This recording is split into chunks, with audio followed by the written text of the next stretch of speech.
at the Fresno Fall Home Show and Tiny House Expo. And it's so exciting to be at this event in a city where you can actually live tiny legally. You can live in a tiny house on wheels and get a permit for a backyard.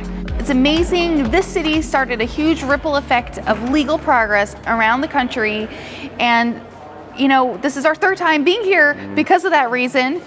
And it's been so great to share with the audience here the lessons that we've learned from our 55,000 miles worth of travel crisscrossing the United States to document exciting stories just like that.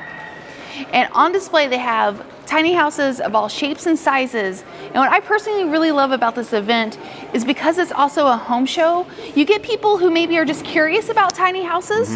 And think about all the ideas those folks can get for, like, you know, space utilization and storage hacks. Yeah, for sure. Yeah. Again, why are tiny house events such a big deal is because it's also subtle advocacy.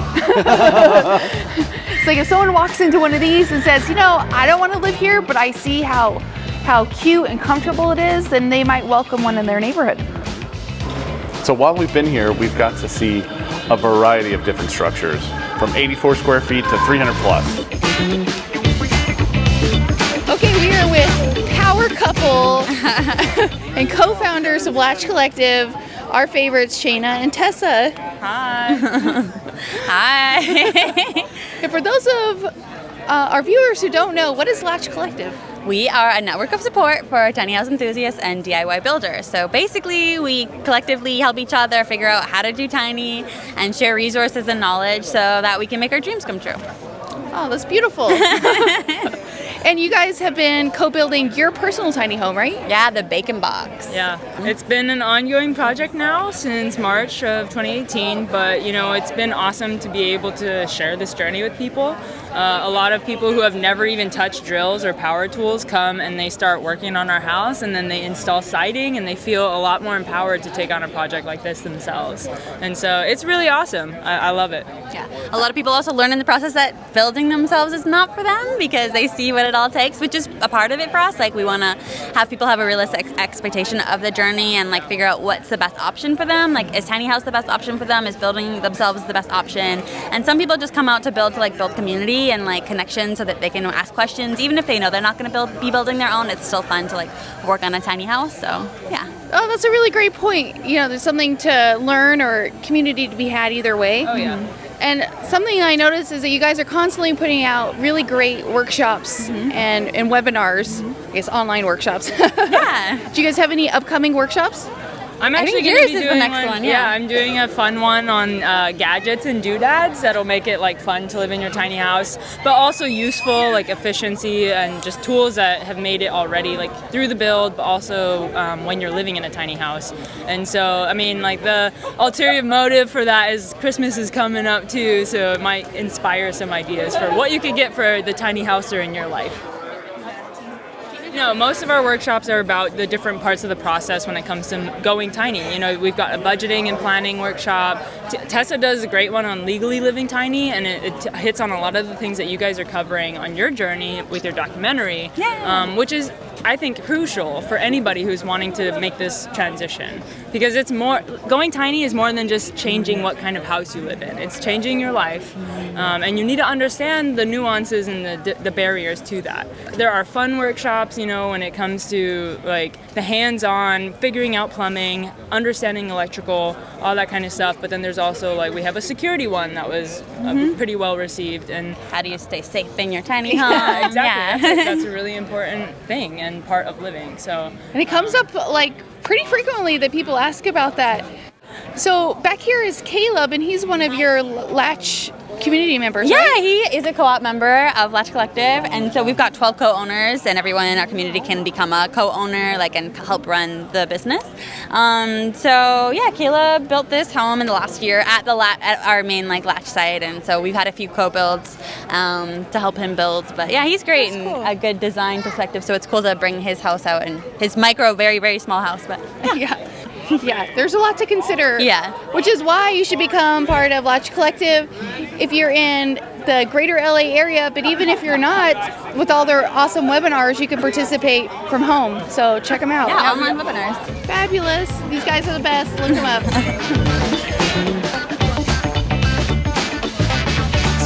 also mention this is a house that was built at the Matcha Collective build site within their community support network.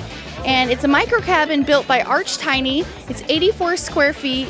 What's really interesting about it is it's a utility trailer, but when you step inside, you can see what a lovely modern cabin it is. It transforms a little bit. It kind of strikes a really nice balance where, for instance, the sofa expands into a bed. You pull this piece out here, and there's the back cushion comes out. So it's not incredibly complicated, but very easily within 2 small steps you have a full-size bed. So behind me is his shower. It's kind of a wet room. He's still working on the door design. He's looking into doing a retractable door, but it's a nice rainwater shower with the toilet on top, the composting toilet that can be set just outside when it's in use. So over here, I have this fold-up table. Good for eating dinner. He's going to mount a TV up there. You can watch a show and eat dinner, or as a working table, a little desk space. And you have these beautiful windows behind you. And one nice touch is for extra security, at times you can close the utility trailer doors over the French glass windows. But the builder told us that he likes to keep it open at night so he can stargaze.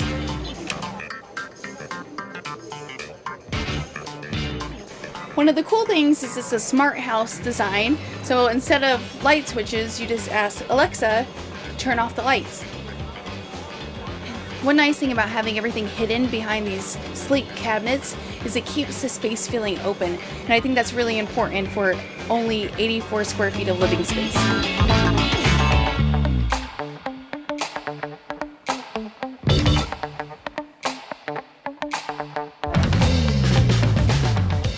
So here with Lindsey Wood of Experience Tiny Homes, and I just love your home, and I feel like this has been one of the show favorites. Oh, have you heard that? It's my favorite. I've heard that from a couple people. Here's what I hear when this has happened. Like, oh, I could live in this. That's what I hear. I hear that. Then the other one is crawl-in closet. I don't know about that. So it's just a whole range. You know, we built the home for us. Yeah. Our needs, our lifestyle at this moment. Yeah, people are like, this isn't a tiny home. I'm like, okay, I hear you, because Jay Shafer started them out at 120 square feet. Bless you. That's an awesome thing for a lot of people. But we're kind of rolling big. But when you think about it, we're 12% of an average U.S. home, 2,500 square feet. Interesting. And I like the way that you put that. Yeah. So you guys have been in this for almost 8 a year? months. Yep. Oh, 8 months. Okay, yeah, getting close. Impressively took this 5,000 miles around the United States, or a good chunk of the United States anyway. A good chunk, not the whole United States. You know, I realize we're driving a heavy home. Yeah. I love the common concept of like, you go drive and you want a smaller home. Right. Right. Totally. Like so many people, including us, even with our small one, are like, you know, it'd be nice a home base with an adventure mobile. Yes. Yeah. Yes. 100%. But you know, you show that it can be done, and I think it's really great to see, because the beauty of these is the flexibility to move. Yes. When you need to, want to, and that's a huge draw, I think. Especially for people like me who just got evacuated from Sebastopol, California, which is Sonoma County, which pretty much got evacuated entirely from the border that was on fire to the coastline of Bodega Bay. Instead of packing our car with our personal belongings we were hoping to come back to our home to, we just pulled our home. Yeah. So another awesome thing that, you know, sadly the fires are here. It's not going to every year. It's a season now, right? It's a season, absolutely. Yeah. And in my area, Lake County, Mendocino, and Sonoma have burned every year. That's crazy. Yeah. But it's unfortunate reality, but that's why you got to have a movable home. Yes. In our case, it was great. And we didn't have the power outage a million people felt, because we have solar on our home. Oh, that's huge. Yes. Yeah. Would you share some of your favorite features of your home with us? Absolutely. Yeah. One of the ones behind us is probably the biggest one, is the fold-up ladder. Boom. So we fold this up, and there's multiple purposes. Not only just is it cool to go up and down, I was thinking of one that you would hook and move, but then I saw this online and was like, yes. And when I do that, I can actually pull up my bigger table, and now I can put 6 people around that table. That's great. So like from the two of you, cozy night, to entertaining? Yes, exactly. Tell us about this sweet home. Well, you have a double home office. We do. There's two people, and we like computers, both of us, and we like to sit at a desk. And so my husband has his station here.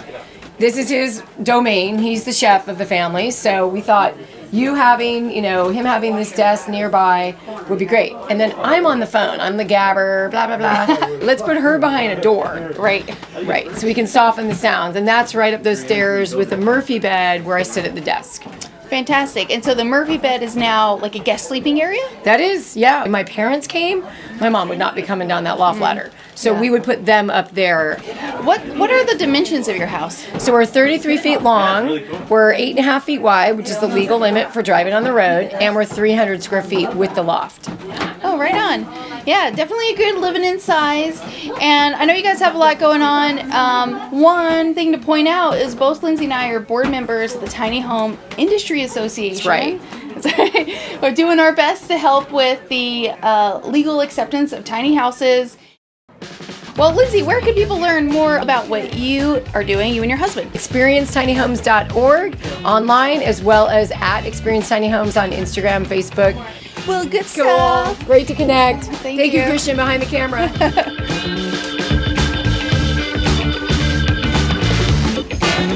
We're here with Rita from Wanderlust Vintage Trailers. She has some of the most adorable restore vintage trailers I've ever seen. Tell us a little bit about your business and how you got going. So I was an avid camper, tech camper my whole life, and when I hit 40, I decided it was time to get off the ground, but still get outside and explore. I wanted a small trailer or VW bus, and I couldn't find any that I liked, so I found an old vintage fiberglass trailer that I restored, and the rest was history. That's awesome. And you do this with your partner? Yes. So Jerry over there and I combined, we have over 20 years experience in RV renovation and restoration. Wow. That's a little bit of experience. Yes. Tell us about this really adorable bowler back here. So we focus on vintage fiberglass RVs of all different sizes and shapes, but primarily they're all made in Canada. The original fiberglass mold was made in Canada, and so we've started with scamps, bowlers, trilliums. Let's see what else. Paris Pacers, and this particular model is a 16-footer, and it has a full-size bathroom that has a hot water shower and a compost toilet, and it also has 2 dining room areas. One will seat 4 that converts into a full-size bed, and then the other dinette will fold down into a twin bed or a couch, and we can also convert that to a bunk bed if needed. That's great. A lot of the RVs have either stainless steel or they'll have plastic, old sinks, and so we wanted it to be unique and original, and so we found all these kind of cool enamel basins from the 20s and 30s that people use as wash basins, and we repurposed it using that enamelware, and then we have a larger burner for full-time cooking and living, but a really small countertop. But we were able to find different ways to make spice racks, towel racks, to make it a functional space. That's great. I really love all your style choices, and you mentioned something about what inspires you. So the whole business concept of Wanderlust was really started from my dad. He's 79 and he is still backpacking around the country. That's how I grew up, and so we van camped our whole life before van life was the cool popular thing, and then when I was an adult I traveled around international trips all the time, but I realized I hadn't really traveled very much in my own national parks, my own backyard. So the camper is really my way, my vehicle for freedom and exploring the open road, and then being able to support the dream of other like-minded folks that want to travel on a budget, and that want to travel in style but also have it be small, compact, and lightweight. So I don't have a truck at all. I have a Subaru, and I can tow all of our campers with a Subaru, which makes it very lightweight and compact and really easy to support and continue that wanderlust that I have, and the wanderlust I hope to spur in other folks. Right on. Well, where could people learn more about you and your trailers? Our Instagram is really our best communication source. It's where we've sold all of our trailers. So Wanderlust Vintage Trailers. Well, it's very Instagrammable. Is that a verb now? Yes, we are gram friendly. Excellent. Well, thank you very much. You're welcome. You're welcome.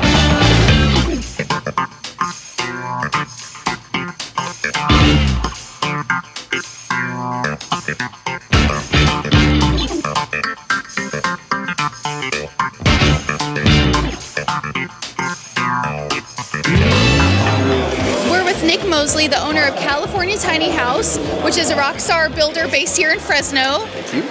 I mean, we're a little biased. Yes, we're friends with Nick and his whole family, so that's pretty great. They basically adopted us. Yeah. We parked in front of your dad's house, I think, for like a total of 2 months Yes, now. multiple times. Yes, that's great. We love you guys. Oh, well, you guys are the best, and I really love the new program that you've just started. Oh yeah, so our education-based nonprofit. It's called Tiny House Education.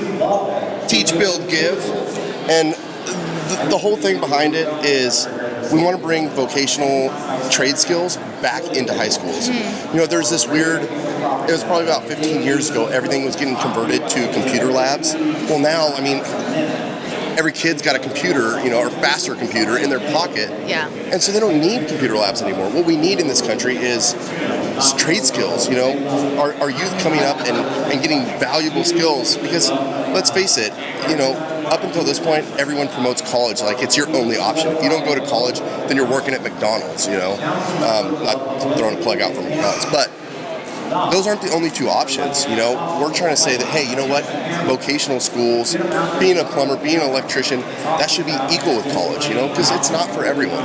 You know, I'm a product of CTE training. I went to firefighting school, but it was hands-on, and I didn't do well in a classroom. I was, you know, bored all the time, and I needed to be engaged more. So, you know, hitting things with a chainsaw or an axe was right up my alley, and I learned really well, and I did very well because of it.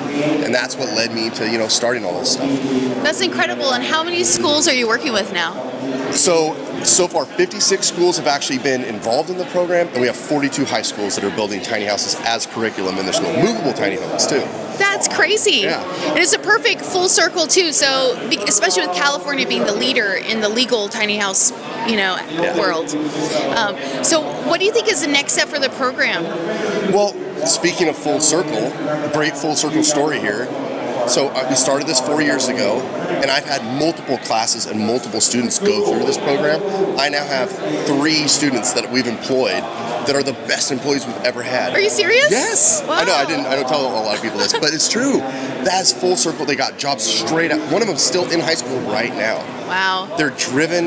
They want to do this type of work, and to boot, they've built houses that we've designed already, so it worked. You know, it's kind of a win-win for me. But yeah, where it's going from now is we've got online courses coming out. My father, my brothers, and I mean, we're a small, you know, family business. I can't be in, you know, Wisconsin. I can't be in New York, Florida, Texas. So we're creating an online course that can basically put us in every classroom and build alongside, you know, students step by step. Oh, that's amazing. Yeah.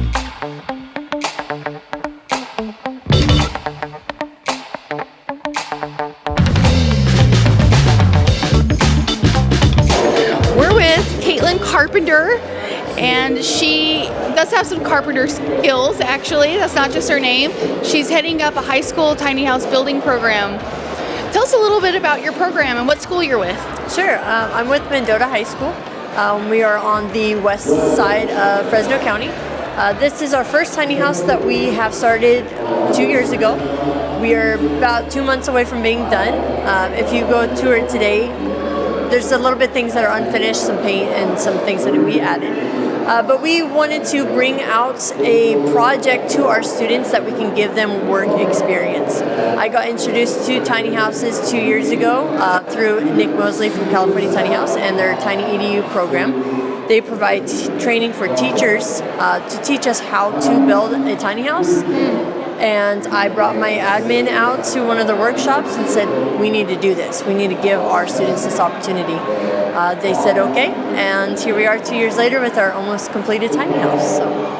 That's really amazing. And I love how earlier you were telling me that you have a goal, a long-term goal of keeping the houses within the community. Yes. Can you tell me a little bit about that? So Mendota itself is a very farm laborers community. With a little bit of a low-income population, and I would love to be able to provide the town with some kind of affordable housing solution where we can provide these houses to some kind of lot or something where the community can live in them and the students can drive by and said, I contributed to that. I was part of this project. And that ultimately long-term goal.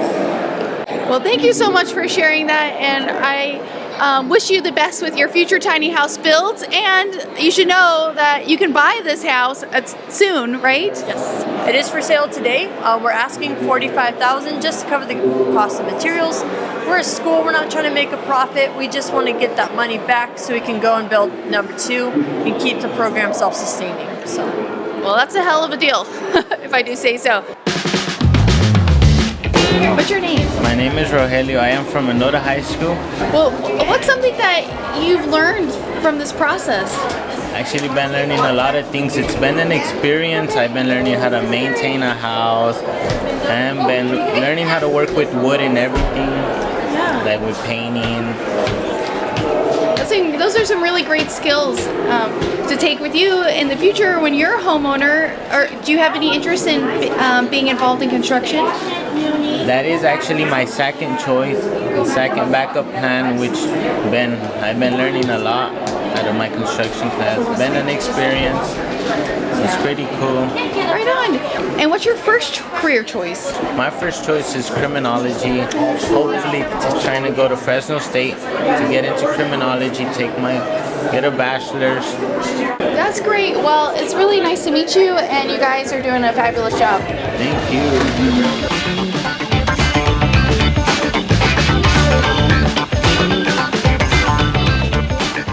We are Nathan and Becca Watson, and this is Little Muse. We're max capacity right now. 72 square feet, us 2 and the dogs, that's no more. That's all we got. It took the first couple of months living in here to really kind of figure out how everything should work. But we got it figured out, and we have a really nice system in place that we just kind of make it happen. That's great. Christian and I call it there's a little bit of choreography sometimes that you just become second nature. Yeah. And then it's like teamwork, you know? Yes. Yeah. Very much so. It's like it can make your relationship stronger. Absolutely. It definitely has. We have no privacy in there at all. And it's definitely made us, we're definitely more intimate, we're closer, more connected than we ever thought we could be. And I don't know if it's everyone's thing, but I feel like it's a great way to test your relationship. Oh my gosh, for sure. Yeah. It tests your friendship more than anything, because you have to rely on the friendship as a root. Yep. Yeah, absolutely. Can we have a look inside? Yeah. You guys want to show us around a little bit? This is everything in here. You can actually see it all you can probably reach it all from right about here. It takes about 5 to 10 minutes to deep clean the whole thing. No, that's a nice benefit. Yeah. This is our bed, but also converts into a couch. We have the TV back here, PlayStation 4 up here, and see all the controllers and stuff. We're showing everyone our home as is, so we have toothbrushes out and everything. I mean, this is just us living. You have our junk mail in the front, you know. But everything moves around, so if you don't have 1 or 2 different purposes for each thing, or if it doesn't hide away, Nice. you know, the refrigerator comes out as well to access it well. So we have all of our clothes in here. So this is the his and the hers.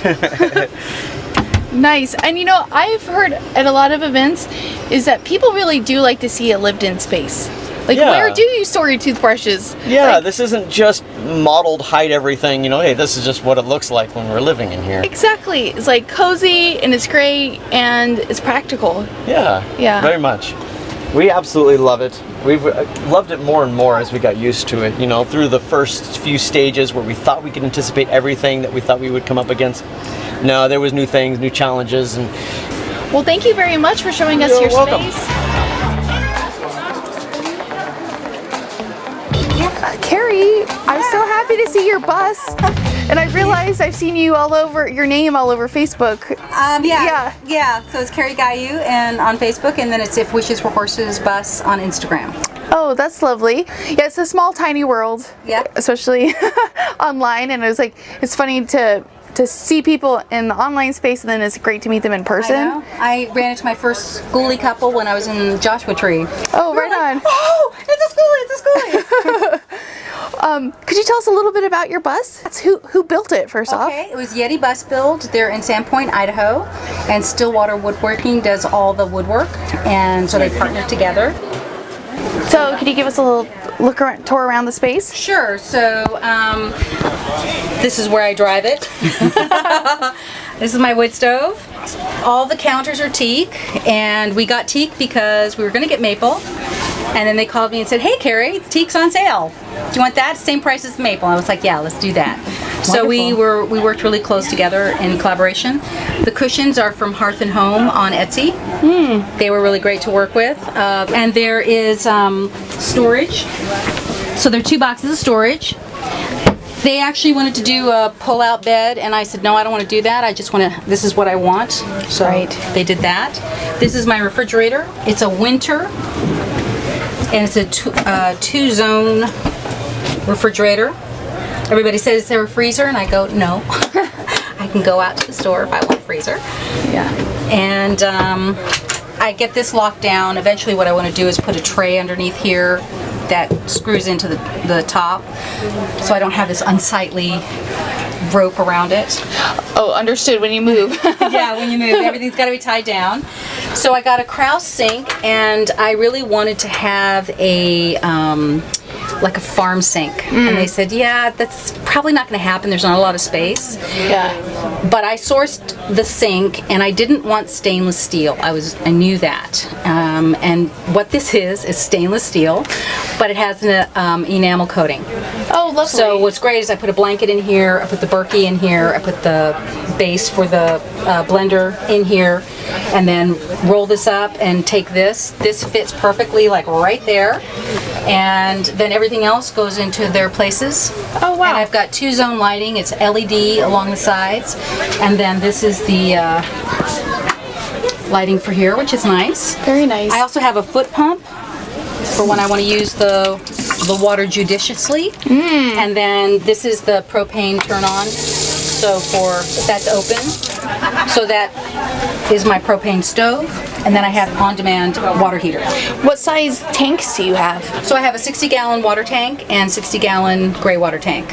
Because I have a composting toilet, I don't have any black water. That's great. But I do have to let off the gray water. How beautiful is this sign? Yeah, so this actually is hiding some of the workings of the bus, so I can take it out if I need to.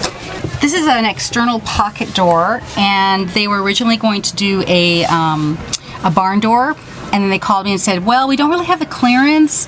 Do you think maybe a curtain?" And I said, "No. You promised me a door. Make it happen." So they came up with this idea. There's a little latch here, and then it's on drawer rails. Oh, great. Which is really clever. So this is something that they're going to incorporate now in their builds. Fantastic. This very similar to the door we have in our tiny house. Okay. But this is like really nicely hidden. Yeah. I love that. Yeah. And so this stays open, and then when it's closed from inside, you can latch it on the inside. That's great. And so this is the bathroom. I opted not to do a sink in here. Nature's head. And it's a great shower. So this is a green latex mattress. So we decided to do the drawers and then the little steps there. Oh, very nice. What size is this? It's a 29-foot bus, bumper to bumper. Well, Carrie, where could people find more pictures of your bus? Okay, so the bus's name is If Wishes Were Horses Bus on Instagram. Thank you for the tour. Okay, thank you for coming. So that's it. That's the end of the Fresno Home Show. We highly recommend it. It will be back again next year. And tiny house events are your best way to do the research for your future tiny home. And if you want to know what's happening around the country and even the world, check out our event calendar at tinyhouseexpedition.com. See y'all later. Take it easy.